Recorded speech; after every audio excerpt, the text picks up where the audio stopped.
Today, I have the honor to present Professor Abdelhadi Al-Khalili. He's a full professor of neurosurgery from Iraq. He's one of the founder of neurosurgery in Iraq. He has a huge experience in research and building department from zero, and how to manage neurosurgery in difficult situations through war, through limited resources. And he's now in the United States, and he's very supportive for young people, for young talents, let's say, within the science in general, and has a very unique approach in his career. I call it always, this is the encyclopedic approach. And actually we have a paper describing Dr. Khalili approach to neurosurgery and how uniquely he advanced through all his phases and steps, and combining neurosurgery with all the possible surrounding scientific field. This is a unique experience. I will invite you to have his the paper about him describing his work, and I think I will share it with you because it's already free in the Surgical Neurology International. I will share the link for the paper, and you can read more about that technique. And Dr. Khalili agreed to be with you to share some thoughts that he think it will be helpful for you as a new generation aspiring to be a scientist and a doctor, maybe surgeons in the future. So welcome, Dr. Khalili, and the stage is yours.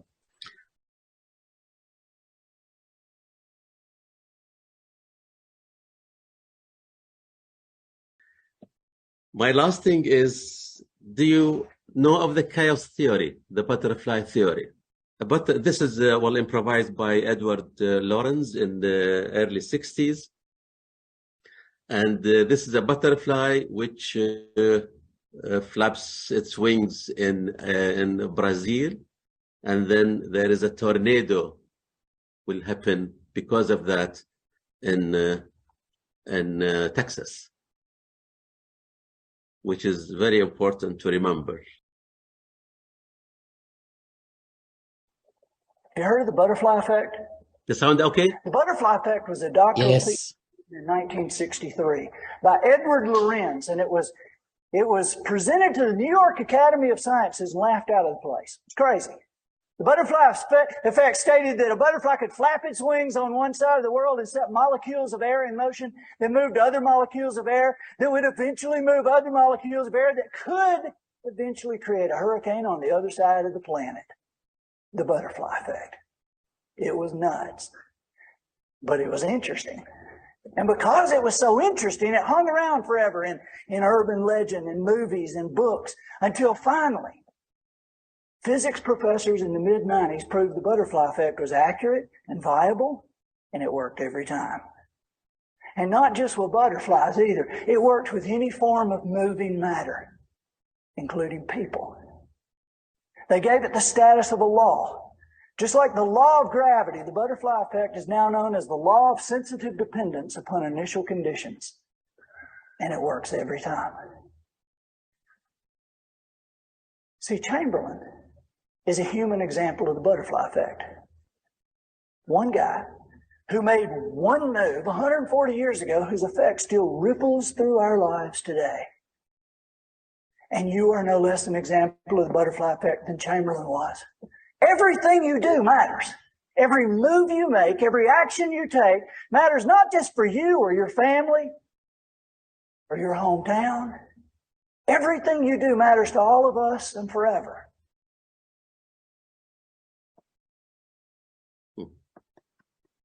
Yeah. So at the end, I say thank you.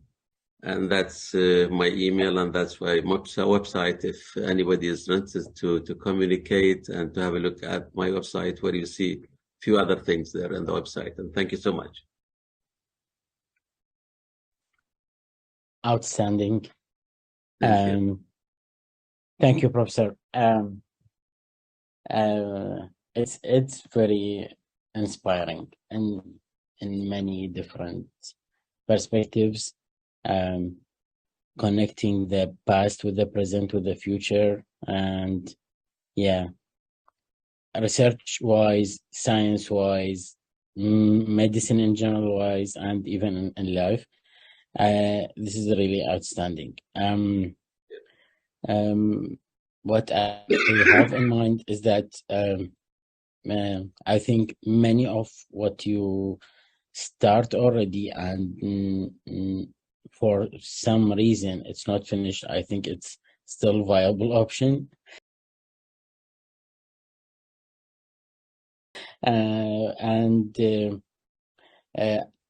I would like to ask a question in front of a student, and this is very important, I think, as part of our mentorship, is that based on what we know about you, Professor, and what you present from today, we would love to ask why you choose neurosurgery. Oh, well, this is a long story.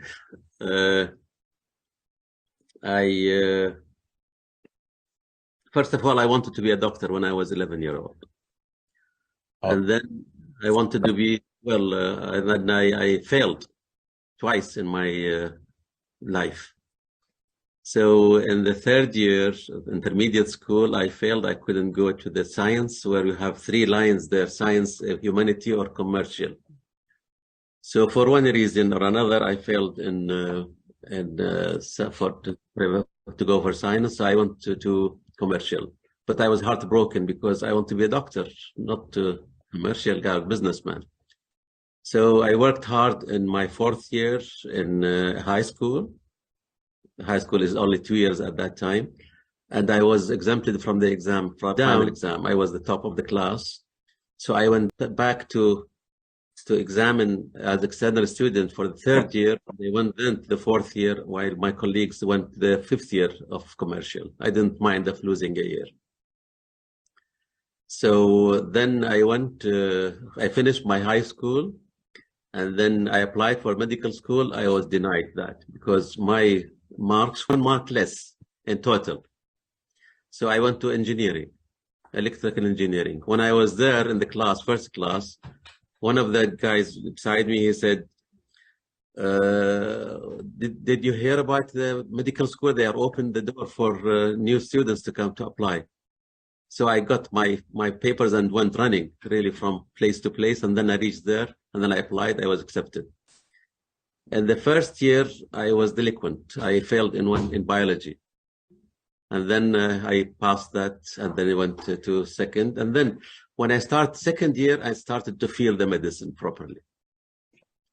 And then after that, I was climbing up the steps. And in 6th year, of course, I was the top graduate of the medical school. And I wanted to be a surgeon all the time. But somebody convinced me to go to ophthalmology because we didn't have any higher graduate in ophthalmology in Iraq at that time. Nobody with fellowship or board, American board. So she said, you can carry the task and you can go there. So I applied for ophthalmology, and I went to Baghdad Eye Hospital, and I worked there.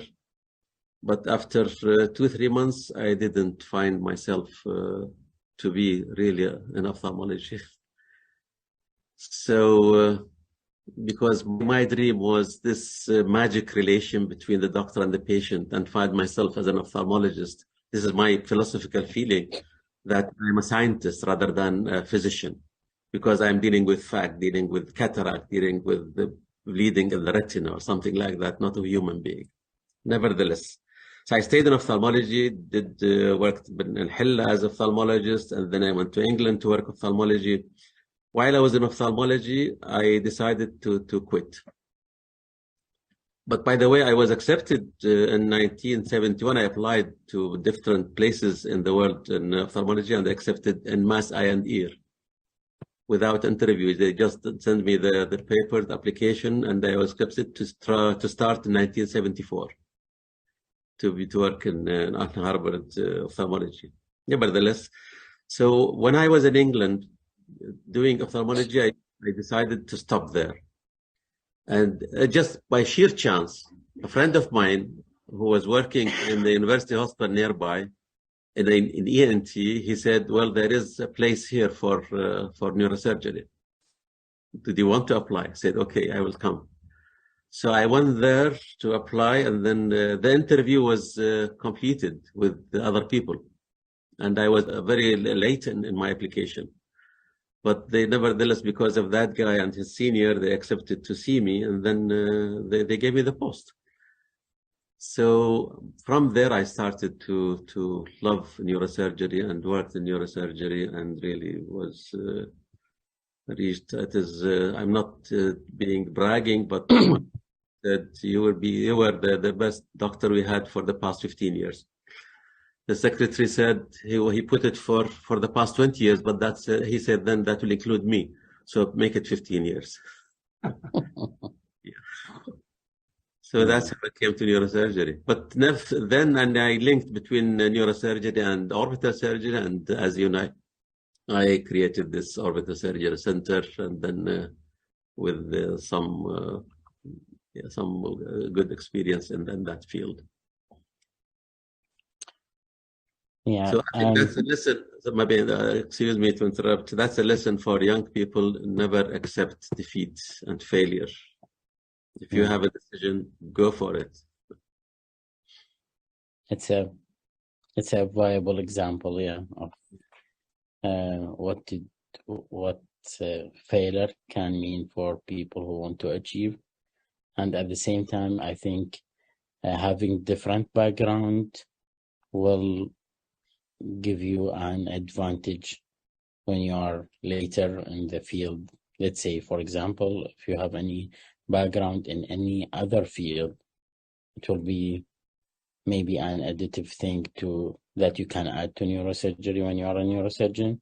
And I think, yeah, you give a very direct and good example about have an ophthalmology background, then you went to neurosurgery, then I think you bring the orbital surgery to the hands of neurosurgeon, and in addition to creating that center, it's for me, I grow and I know that orbit means neurosurgery, and I think that's an outcome for the actually the big efforts already done.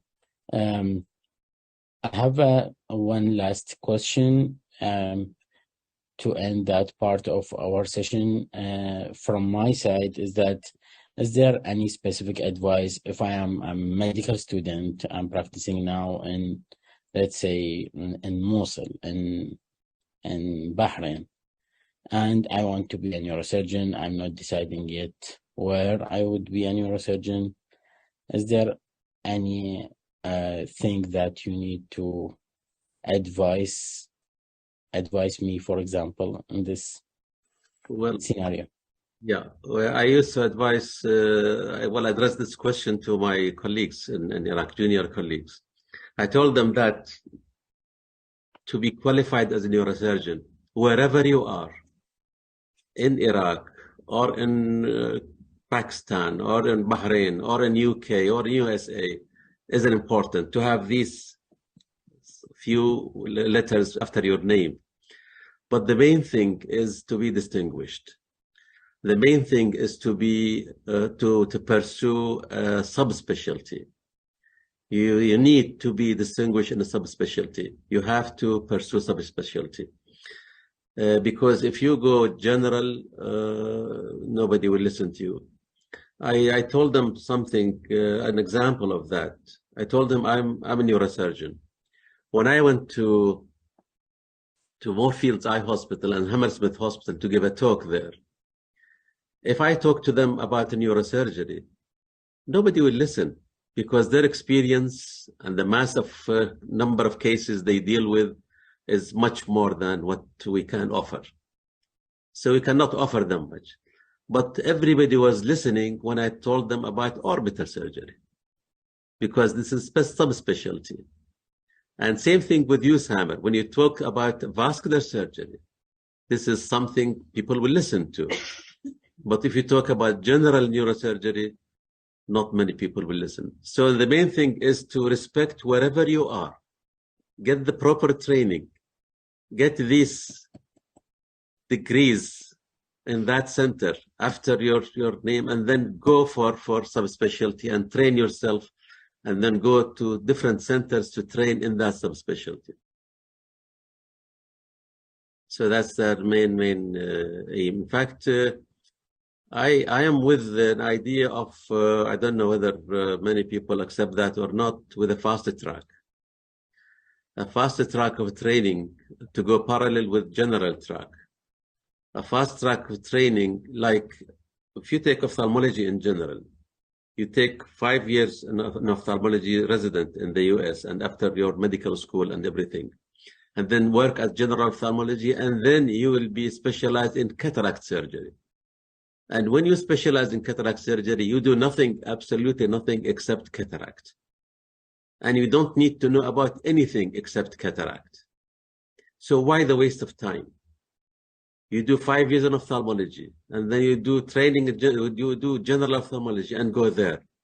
Same thing with neurosurgery. You do neurosurgery, and then you want to do endovascular or neurovascular surgery. And then you need to know everything about the neuro, everything about tumors and whatever. When you do endovascular, you don't do anything but endovascular surgery. So I am with the school, I don't know, it is building up gradually, of having two tracks, one general track for everything as is now, and one for people who are interested. We can make special training program for them. So if you were starting endovascular early, you can do research in this field more, you can work in depth in this field, and that same guy with the cataract surgery or the glaucoma surgery, he can do research from early time, and he will really put much advance in the specialty rather than doing some routine things. So this is another point I just wanted to raise. Thank you. Thank you. Thank you, Professor. If any comment from student and questions, we have 7 minutes more concluding this part. Abdulaziz. My name is Abdulaziz Al Ahmed from King Faisal University from Al Ahsan. Actually, thank you very, very much for your great speech, your great story. It's our pleasure and our honor to listen to you about your story. Actually, I had some question for you at the beginning and how you established your way. But in fact, you answered all my questions. Thank you. And thank you for dedicating your time for juniors and for seniors. And that's it. Well, it's my pleasure, Azizi. Really, it's an honor to be with you. Truly, I'm not exaggerating. To see you, the leaders of our future in our area. This is a real privilege to talk to you and to tell you some of our problems at that time and the difficulties which we have to overcome. So nowadays life is much different and facilities are more, and we're sure you will do miracles in the near future. And there is one Jordanian author, Rox Al-Azaizi, if you know of his name. Rox used to say the leaps of the past were steps, and the steps of the present are leaps. قفزات الماضي خطوات وخطوات الحاضر قفزات. So I'm sure you will leap with your specialty, with your department, with your colleagues in the near future, and you will be good leaders, and we are proud of you all. And of course, we're proud of Samer for his initiative and for great work. Thank you. Thank you, Abdulaziz. Yeah, Mustafa. My name is Mustafa Ismail. I am a graduate, recent graduate from the University of Baghdad College of Medicine. Thank you, Professor, for your talk. It was really great, like an outstanding, really. Thank you for that. I like the idea of the deaf, how you believe in something and you don't listen. I just this struck me and I will hold it as much as possible to be like one of my principles. Thank you for that. I have one question, Professor. Like when you tackle your problems that you showed us, like for example the hydatsis, and how you manage to use this device from the school and kids' devices. Like, do you have a framework how to generate ideas and how then you can go and for example a system how to tackle these problems? Or if you get my idea, like how can you generate idea and solve the problem in general, a framework? Yeah, first of all, I can see the problem and study the problem and try to see if there is any possible solution. If there is one or more than a way of trying to solve that problem.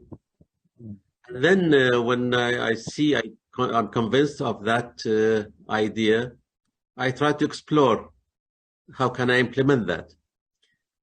For this device, I tell you what I try to really improvise that again, and another amazing story. We don't have any factory there to make prototype. So I went to for the copper maker.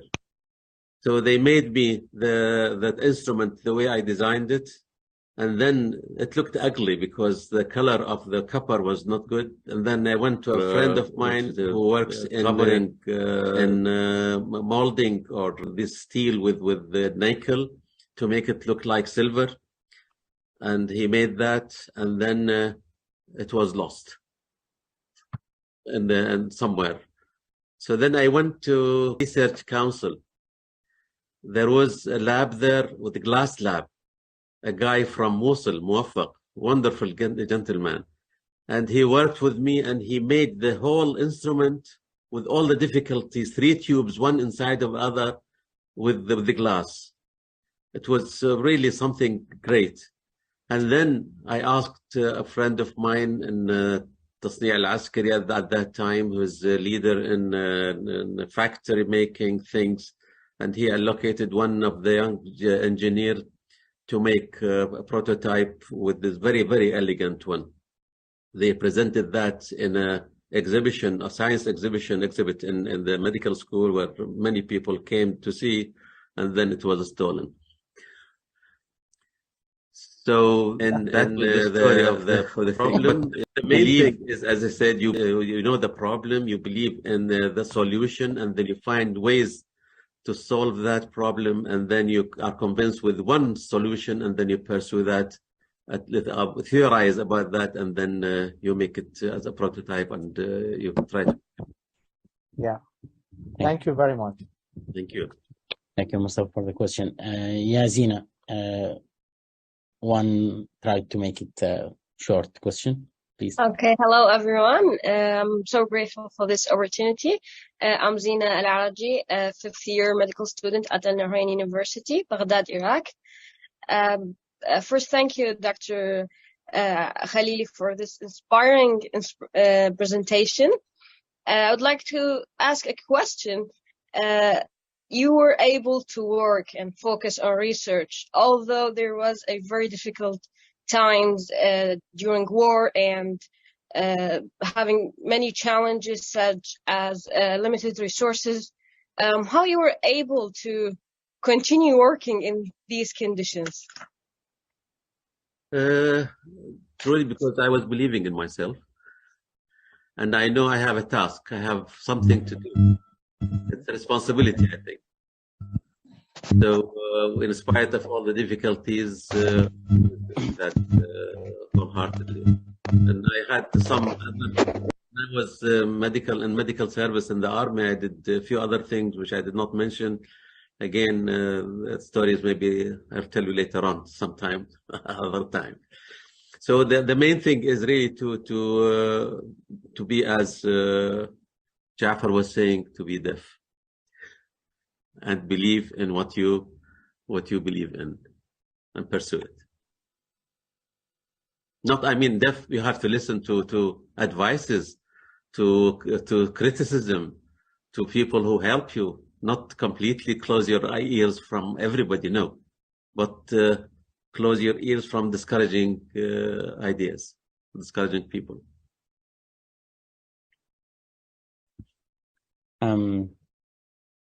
Thank you, Zina, for the question, and thank you, Professor. I regret I put another speaker after that because I think students want to enjoy more about this. But yeah, definitely we will have more the chance to listen to your advices and interact with this. I think maybe through the SNI also meetings. I'm really thankful. I'm really happy to have you with us. This means a lot, at least for me, to have a leader and with his vision and how with this humbleness to talk to students and to understand them and to prepare a presentation that fits for them. This means a lot. And I think it's already appreciated by the student. We are happy to have you, and we are very, very thankful. And we are thankful for the Neurosurgical TV to make this happen. Thank you, Professor. Well, thank you so much, Samer. Thanks, Neurosurgery TV. Thank you, sir, for that opportunity. And thank you for all these wonderful audience of our junior colleagues.